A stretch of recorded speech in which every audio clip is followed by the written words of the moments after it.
से हम शुरुआत करेंगे अरिथमेटिक के लेक्चर सीरीज का, जिसमें आज हम डिस्कस करेंगे फैक्टर एंड मल्टीपल्स के बारे में, जिसको हिंदी में कहते हैं गुणक और गुणज। हम ये देखेंगे, वैसे तो बेसिक हम इसको पढ़ते हैं, थर्ड से पढ़ना शुरुआत कर देते हैं और 12 तक पढ़ते हैं फैक्टर और मल्टीपल्स को, लेकिन ये एग्जाम पॉइंट व्यू से बड़ा इंपॉर्टेंट है। इससे रिलेटेड एक दो क्वेश्चन सारे एग्जाम में देखने को मिलते हैं और हम आगे जो चैप्टर करेंगे उसमें भी इसका कंसेप्ट यूज करेंगे। जब हम सोल्व ट्रिक लगाएंगे प्रॉब्लम्स को सोल्व करने के लिए, तो उसमें ये चैप्टर बड़ा इंपॉर्टेंट होगा, फैक्टर एंड मल्टीपल्स। अब ये होते क्या है, ये आपने पढ़ा है, फिर भी हम देख लेते होते क्या है, हम एग्जाम्पल से समझने की कोशिश करते हैं। जैसे 12 को हम लिख सकते हैं 1 into 12, 2 into 6, 3 into 4, यानी कि 12 को हम क्या क्या लिख सकते हैं, 1 गुना 12, 2 गुना 6, 3 गुना 4। तो ये जो 1, 2, 3, 4, 6, 12 ये हुए क्या है, सभी फैक्टर यानी कि गुणक। किसके हैं ये गुणक? 12 के। तो फैक्टर क्या होते हैं, यानी कि जो किसी संख्या को कंप्लीटली डिवाइड कर दे, एक या एक से अधिक संख्या जो किसी संख्या को कंप्लीटली डिवाइड कर दे, वो उसके गुणक होते हैं। और ये जो 12 हुआ, 12 हुआ, ये क्या है, मल्टीपल यानी कि गुणज। एक एग्जांपल और ले लेते हैं।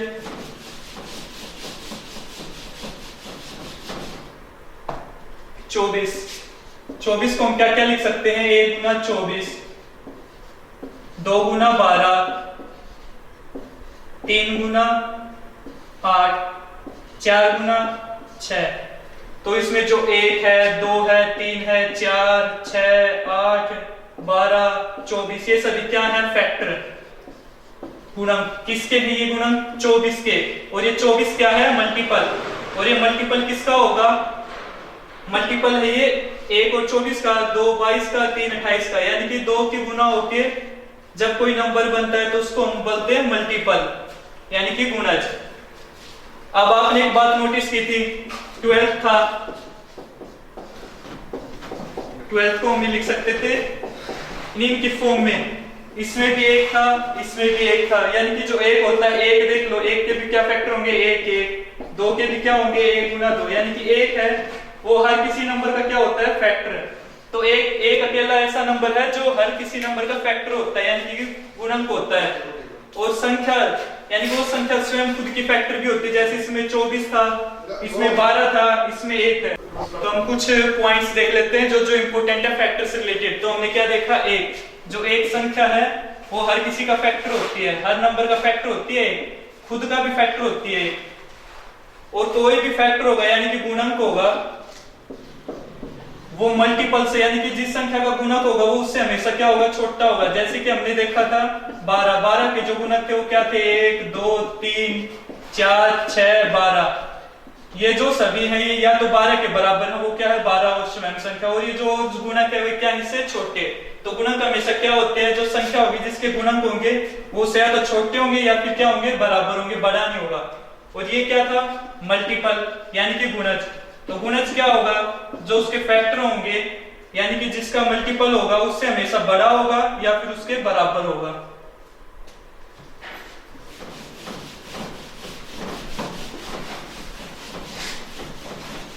अब एक और कंसेप्ट देखते हैं जो आप बचपन से पढ़ते आएंगे, वो क्या है, प्राइम फैक्टर, प्राइम फैक्टराइजेशन। ये क्या होता है, हम किसी संख्या के प्राइम फैक्टर निकालते हैं। और कैसे निकालते हैं, हम एग्जांपल लेते हैं 12 का ही। तो क्या करते हैं, सबसे छोटा प्राइम नंबर क्या होता है, प्राइम मतलब अभाज्य संख्या। तो सबसे छोटी अभाज्य संख्या कौन सी होती है, 2। तो पहले देखेंगे कि जो 12 है वो 2 से डिवाइड होता है, तो हम इसको करेंगे 2 से, तो कितने पे हुआ, 6 पर। अब फिर देखेंगे 6 है वो 2 से डिवाइड होता है नहीं, सबसे छोटी अभाज्य संख्या 2 थी, तो 2 से देखेंगे होता है तो करेंगे। अब 3 है, 3 2 से भाग नहीं होता, तो अगली जो है सबसे इससे बड़ी है भाज्य संख्या वो कौन सी, 3 3 से भाग हो जाएगा पूरा। तो जो 12 है, 12 के प्राइम फैक्टर क्या क्या हुए, 2 गुना 2 गुना 3 गुना 1, 1 नहीं होगा, ये होगा। यानी कि ये क्या हुए 12 के प्राइम फैक्टर अभाज्य गुणनखंड। अब और देख लेते हैं एक एग्जांपल। वैसे ये बातें सभी आप 12 से पढ़ते हुए आए तो आपको इसको समझने में कोई मुसीबत या परेशानी नहीं होनी चाहिए। 24। अब 24 देखेंगे सबसे छोटी अभाज्य संख्या। ये बात याद रखना कि जब भी आप प्राइम फैक्टर निकालो तो सबसे छोटी जो प्राइम संख्या होती है उससे कोशिश करना पहले सोल्व करने की, डिवाइड करने की। वो क्या होती है हमारी 2। तो 24 2 से डिवाइड होता है तो हम इसको करेंगे, क्या आएगा 12। अब 12 है, 12 2 से होगा तो फिर इसको करेंगे 6। अब 6 2 से होगा तो करेंगे 3। अब 3 नहीं होगा तो 2 से बड़ी अभाज्य संख्या कौन सी है 3, तो हम 3 से करेंगे। ये हो गया। अब 24 को क्या क्या लिख देंगे अभाज्य संख्या के रूप में 2 गुना 2 गुना 2 गुना 3। तो ये क्या होगा इसके प्राइम फैक्टर। तो एक कंसेप्ट ये था। अब हम देखेंगे कि जो एग्जाम में इससे रिलेटेड क्वेश्चंस आते हैं वो किस तरह के आते हैं और उसमें क्या पूछा जाता है और उसको आप कैसे सोल्व करेंगे। एग्जाम में आते हैं कि कोई संख्या दे दी जाएगी, उसके पूछ लेंगे कि इसके फैक्टर कितने होंगे।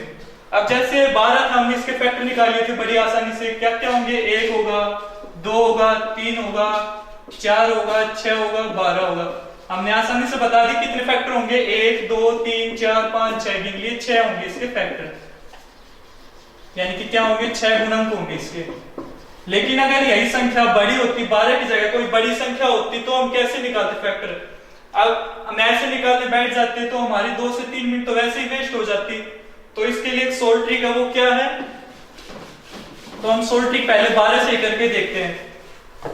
क्या करेंगे 12 का प्राइम फैक्टर कर लेंगे। वो क्या क्या होगा 2 से भाग करना शुरू करेंगे 6 2 से 3 3 से 1, यानी कि 12 के प्राइम फैक्टर क्या क्या हुए 2 गुना 2 गुना 3। अब इसमें देखो 2 कितनी बार गुना में है 2, तो इसको हम कैसे लिख सकते हैं 2 की पावर 2, क्योंकि जो 2 की पावर 2 होता है उसका मतलब क्या होता है 2 की 2 बार गुना। अगर 2 की पावर 5 होता तो इसका मतलब क्या हो जाता है 2 की 5 बार गुना।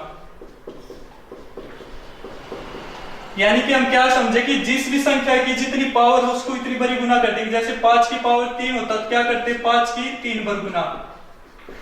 ये मतलब होता है पावर का। तो ठीक इसी प्रकार 2 की यहाँ कितनी गुना थी 2 बार, तो हमने क्या कर दिया 2 की पावर 2, और गुना में 3 की कितनी बार गुना है 1 ही है, तो हम क्या करेंगे 3 की पावर 1।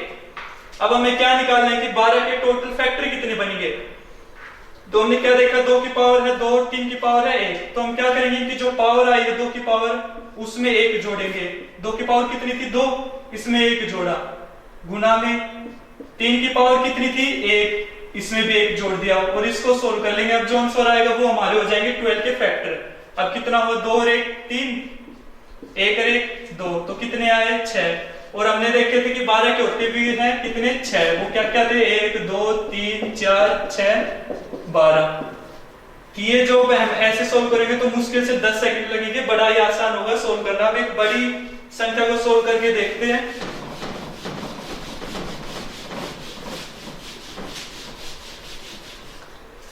अब जैसे कोई भी संख्या ले लो, संख्या है ये कोई संख्या है।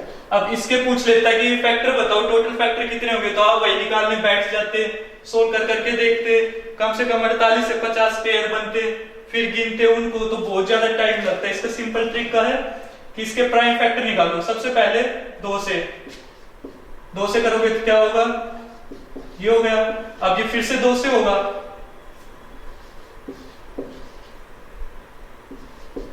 अब 5 से, क्योंकि 2 से बड़ी अभाज्य संख्या कौन सी 3 से होगा नहीं, तो उससे बड़ी कौन सी है 5, तो 5 से हो जाएगा। तो 5 से इसको भाग देंगे तो क्या होगा 5 25 1 2 25। अब फिर से 5 से होगा,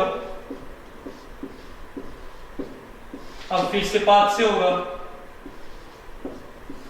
और ये 3 से और 7, तो ये हो गया। यानी कि जो है 10,500 के अभाज्य गुणनखंड क्या क्या हुए 2 गुना 2 गुना 5 कितनी बार गुना हुआ है 2 3 बार 5 गुना हुआ है, गुना 3 गुना 7। तो हम क्या करेंगे फिर से इसको पावर के फॉर्म में लिखेंगे। अब 2 कितनी बार गुना है 2 बार, तो 2 की पावर कितनी हो गई 2। 5 कितनी बार गुना है 1 2 3, तो 5 की पावर कितनी हो गई 3। 3 कितनी बार गुना है 1, तो 3 की पावर कितनी हो गई 1। 7 कितनी बार गुना है? एक बार, तो 7 की पावर 1। अब हम क्या करेंगे, जो जो इनकी पावर आई है उसमें 1 जोड़ेंगे और गुना कर देंगे। 2 की पावर 2 थी, इसमें 1 जोड़ा और गुना कर दिया। 5 की पावर 3 थी, 3 में 1 जोड़ा और गुना कर दिया। 3 की पावर 1 थी, उसमें 1 जोड़ा और गुना कर दिया। 7 की पावर 1 थी, उसमें 1 जोड़ा और गुना कर दिया। अब 2 और 1 3 गुना 3 और 1 4, 1 और 1 2, 1 और 1 2। अब इसको गुना करेंगे तो 12 24 48, यानी कि कितने प्राइम फैक्टर होंगे इसके? 48। और अब ऐसे निकालने बैठते तो 48 फैक्टर को निकालने में बहुत ज्यादा टाइम लगता। और ये टाइम कितना लगा है? क्योंकि प्राइम फैक्टर निकालने में टाइम लगता है। जब आपकी प्रैक्टिस हो जाएगी प्राइम फैक्टर निकालने की, तो आप इसको और भी आसानी से करोगे, क्योंकि आप फिर मन मन में प्राइम फैक्टर निकाल लोगे और डायरेक्ट इसको लिख के मन में इतनी गुना करके लिख दोगे 48 फैक्टर होंगे। और प्राइम फैक्टर निकालने की स्पीड बढ़ाने का एक ही तरीका है कि आप प्रैक्टिस करें जितनी हो सके उतनी। अब हमने देख लिया कि कुल फैक्टर कितने निकालते हैं। अब हम देखेंगे कि हम कैसे निकालें कि ओड फैक्टर कितने हैं और इवन फैक्टर कितने हैं। हमने ये तो सीख लिया कि टोटल फैक्टर कैसे निकालते किसी भी संख्या के। अब जैसे शुरुआत करते 12 से, तो हमने 12 का देखा था कि कितने फैक्टर आए थे? 6। और वो क्या क्या आए थे? ये आए थे। और टोटल फैक्टर कितने बने थे हमारे, यानी कि कुल गुणक कितने बने थे? 6।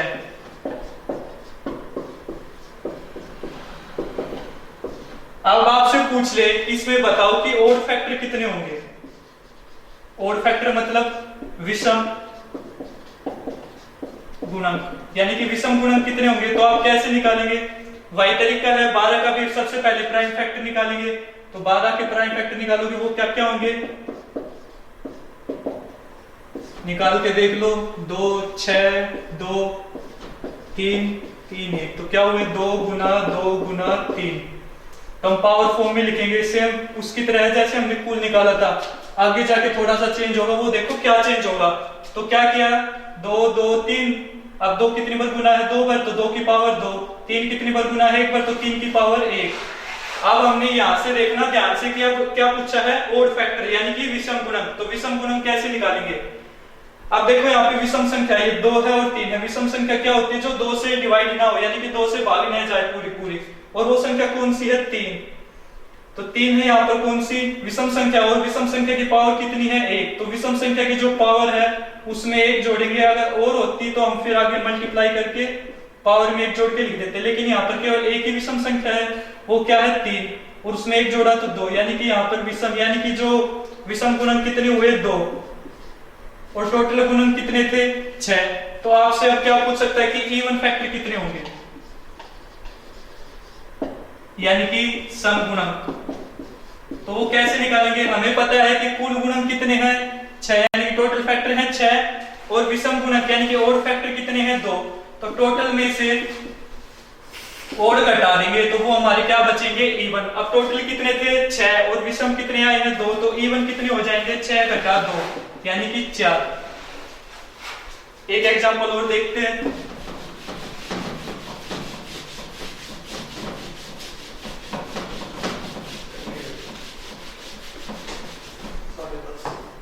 चौबीस का लेते हैं एग्जांपल। तो 24 का पहले प्राइम फैक्टर निकालो, वो क्या होगा? 2 12 2 6 2 3, और ये 3 से हो जाएगा 1। तो 24 को प्राइम फैक्टर की फॉर्म में कैसे लिखेंगे? 2 गुना 2 गुना 2 गुना 3। अब जब संख्या रिपीट यानी कि बार बार गुना में होता हम उसको क्या करेंगे? पावर की फॉर्म में लिख लेंगे। यानी कि कैसे लिखेंगे? 2 की गुना कितनी बार है? 3 बार। तो क्या करेंगे? 2 की पावर 3, यानी कि 2 की शक्ति 3। और 3 कितनी बार गुना है? 1 बार। तो क्या होगा? 3 की पावर या 3 की शक्ति 1। अब सबसे पहले इसकी क्या निकालेंगे? टोटल फैक्टर, यानी कि कुल गुणक। वो कैसे होंगे? जो जो संख्या है उसकी जो पावर है उसमें 1 जोड़ना है और गुना करना है। तो कितना हो गया? 8। तो 8 तो क्या हो गया? इसके टोटल फैक्टर। अब हमें क्या निकालना है? ओड और इवन। तो ओड कैसे निकालेंगे? ओड के लिए फिर वही करेंगे, जो ओड संख्या है उसका देखेंगे पावर कितनी है। अब इसमें ओड कौन सी, विषम संख्या कौन सी है? 3। 3 की पावर क्या है? 1। तो 1 में क्या करेंगे? 1 जोड़ देंगे। और कोई इसमें विषम संख्या है नहीं, होती तो हम उसको गुना कर देते पावर में एक जोड़ के। तो इसके भी विषम कितने हुए, यानी कि विषम फैक्टर कितने हुए, 2। इवन कितने होंगे, सम कितने होंगे, टोटल में से विषम को घटा देंगे तो ये कितने हो गए, सम फैक्टर।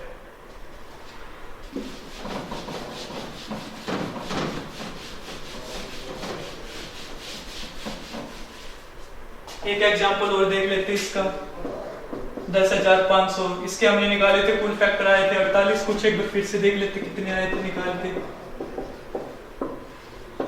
2 5 4 5 0, 2 से होगा फिर से 2 दूनी 4, 6 2 5, 5 से 5 2 5, फिर से 5 से 1 0 5, 5 से 21, 3 से 7। तो यानी कि प्राइम फैक्टर की फॉर्म में लिखेंगे तो क्या होगा, 2 की गुना 2 बर, 5 की गुना 3 बर, 3 गुना 7। आप जिसकी जितनी बार गुना उसकी उतनी पावर कर देंगे, यानी कि 2 की गुना 2 बर है तो क्या करेंगे, 2 की पावर 2। 5 की गुना 3 बर है तो क्या होगा, 5 की पावर 3, 5 की शक्ति 3, 3 की 1 बर है, 7 की 1 बर है। तो टोटल फैक्टर यानी कि कुल गुणन कितने होंगे, क्या था, जो इनकी पावर है उसमें 1 जोड़ो और गुना कर दो। पावर 3 है उसमें 1 जोड़ो गुना कर दो, पावर 1 है 1 जोड़ो गुना कर दो। 3 गुना 4 गुना 2 गुना 2, तो कितने हो गए, 48। ये तो हो गए टोटल। अब हमें बताना है ओड, यानी कि विषम गुणन कितने होंगे। उसके लिए क्या देखेंगे, विषम संख्या और उसकी पावर। अब इधर विषम संख्या कौन कौन सी है, 5 है, 3 है और 7 है। ये तीनों कौन सी संख्या है, विषम। अब 5 की पावर कितनी है, 3, तो 3 में क्या करेंगे, 1 जोड़ेंगे, गुना कर देंगे, जो अगली विषम संख्या उसकी पावर 1, उसमें 1 जोड़कर, और अगली विषम संख्या है 7, उसकी पावर 1, तो ये हो जाएंगे, जो आंसर आएगा हमारा ओड फैक्टर यानी कि विषम गुणन। अभी कितने हुए, 4 गुना 2 गुना 2 यानी कि 16। तो 16 क्या हो गए, विषम गुणन। अब हमें निकालने हैं इवन फैक्टर यानी कि सम गुणन। तो वो कैसे निकालेंगे, जो विषम आए और टोटल आए, टोटल में से विषम घटा देंगे, तो ये हमारे क्या हो जाएंगे, सम गुणन। अब हम देखेंगे जो हमने यानी कि फैक्टर निकाले थे किसी भी संख्या के, अगर उसका पूछ ले कि जोड़ क्या होगा, जो फैक्टर होंगे सभी उनका जोड़ क्या होगा, उनकी गुना क्या होगी, तो अगर वैसे फैक्टर एक एक निकाल के उसकी गुना या जोड़ करने बैठोगे तो बहुत ज्यादा टाइम लगेगा। उसकी भी एक शॉर्ट ट्रिक है, वो क्या है, सबसे पहले देखते हैं कि गुना यानी कि प्रोडक्ट। अगर पूछ ले कि फैक्टर की प्रोडक्ट बताओ तो हम कैसे निकालेंगे, सबसे पहले हमें पता होना चाहिए कि उस संख्या के कुल कितने फैक्टर होंगे, यानी कि कुल कितने गुणक बनेंगे। उसका फॉर्मूला मैंने अभी आपको बताया। तो कैसे था, यानी कि 24 के हमने देखे थे कि कुल गुणक कितने होते हैं, 8। अब इसका एक सिंपल तरीका है यानी कि प्रोडक्ट निकालने, तो क्या करेंगे, 24 की पावर यानी कि 24 की शक्ति कर देंगे कि उसके कुल गुणक कितने हैं उसका आधा। अब जैसे इसके कुल गुणक कितने थे, 8, तो 8 का आधा कितना हो जाएगा, 4। तो 24 की पावर जो 4 होगी यानी कि 24 की शक्ति 4 ही क्या होगी, गुना होगी 24 के जो जो फैक्टर आएंगे ना उसकी। आप करके देख लेना। अब जैसे हमने एक और एग्जांपल देखा था, वो क्या था, 10,500। इसके कुल गुणक कितने आए थे, वो आए थे हमारे 48, और इसकी आधा कितना हो जाएगा, 24। तो अगर पूछ ले कि जो 10,500 है, इसके जो फैक्टर यानी कि इसके गुणक बनेंगे उसकी गुना कितनी होगी, तो उसकी गुना कितनी हो जाएगी, 10,500 और इसकी पावर 24। तो ये सिंपल था, बड़ा ही सिंपल था, और इससे रिलेटेड एक दो क्वेश्चंस देखने को मिल ही जाते हैं हर एग्जाम में। अब इसका है कि जोड़ कैसे निकालेंगे फैक्टर का, यानी कि पूछ ले कि कोई संख्या दे देगा और पूछ लेगा कि बताओ इसके जो फैक्टर बनेंगे उनका सम कितना होगा, तो वो हम कैसे निकालेंगे, यानी कि जोड़। तो उसके लिए भी सबसे पहले तो आपको पता होना चाहिए कि इसके फैक्टर कौन कौन से, प्राइम फैक्टर निकालना आना चाहिए, वो बड़ा ही बेसिक है और मैंने अभी आपको बता भी दिया। तो हम देखते हैं कि 24 से 12 से छोटी संख्या से देखना शुरू करते हैं, 12 से। अब 12 का प्राइम फैक्टर करोगे तो क्या होंगे, ये इसके प्राइम फैक्टर हुए थे, इसको इस फॉर्म में भी लिख सकते हैं, 2 गुना 2 गुना 3, यानी कि 2 की पावर कितनी हो जाएगी, 2, क्योंकि 2 बार गुना है, और 3 की पावर 1। इतना तो आपने कर लिया था। अब इसने पूछ लिया कि इसके जो फैक्टर आए हैं या फैक्टर आएंगे उसका जोड़ क्या होगा, तो हम क्या करेंगे, 2 की पावर क्या थी 2, उस पावर में 1 जोड़ देंगे और पूरी संख्या में से 1 घटा देंगे, गुना में जो 3 की पावर क्या थी 1 में 1 जोड़ देंगे और पूरी संख्या में से 1 घटा देंगे और डिवाइड कर देंगे, इसको भाग दे देंगे किससे, जो यानी कि बेस था, यानी कि जो आधार में संख्या थी 2 में से 1 घटाओ और जो अगली संख्या थी 3 गुना कर दो उसको 1 घटा के जो इस संख्या से, ये क्या होगा इसका सम, जोड़। अब इसको सोल्व करोगे तो 2 की पावर 3 माइनस 1 गुना में 3 की पावर 2 घटा 1 और नीचे क्या हो जाएगा, 2 में से गया 1, 3 में से गया 2। तो इसको सोल्व करोगे जो आंसर आएगा भाई हमारा क्या होगा, जो 12 के फैक्टर होंगे, गुणनक होंगे, उसका जोड़। और ये सोल्व करके देखोगे तो कितना होगा, 2 की पावर 3 होती है 8, 8 में से 1 गया 7, 3 की पावर 2 होती है 9, 9 में से 1 गया 8 और 1 और 2 की गुना 2, 2 एकम 2, 2 चौके 8, तो ये कितना हो गया 28। तो यानी कि जो 12 है उसके फैक्टर है उसका जोड़ कितना आया 28। और ज्यादातर जो एग्जाम होते हैं उसमें ऑप्शन में यहीं तक ही दिया होता है, बस इतना ही सोल्व करना होता है। जो एग्जैक्ट आंसर वो तभी दिया होगा जब जो संख्या होगी वो छोटी होगी, अगर संख्या बड़ी है तो उसमें हमें केवल ज्यादातर यहीं तक सोल्व करना होता है। आज की हमारी वीडियो यहीं पर समाप्त होती है। अगर आपको कोई डाउट है, कोई किसी क्वेश्चन को समझने में परेशानी हो रही है तो आप इस नंबर पर मैसेज कर बता सकते हैं, या फिर मैं जो ग्रुप बनाया मैंने व्हाट्सएप पर उसका लिंक डिस्क्रिप्शन में दे दूंगा, उसको ज्वाइन करें। वहां कोई भी आपको डाउट हो या फिर कोई और क्यूरीज हो तो आप पूछ सकते हैं। धन्यवाद।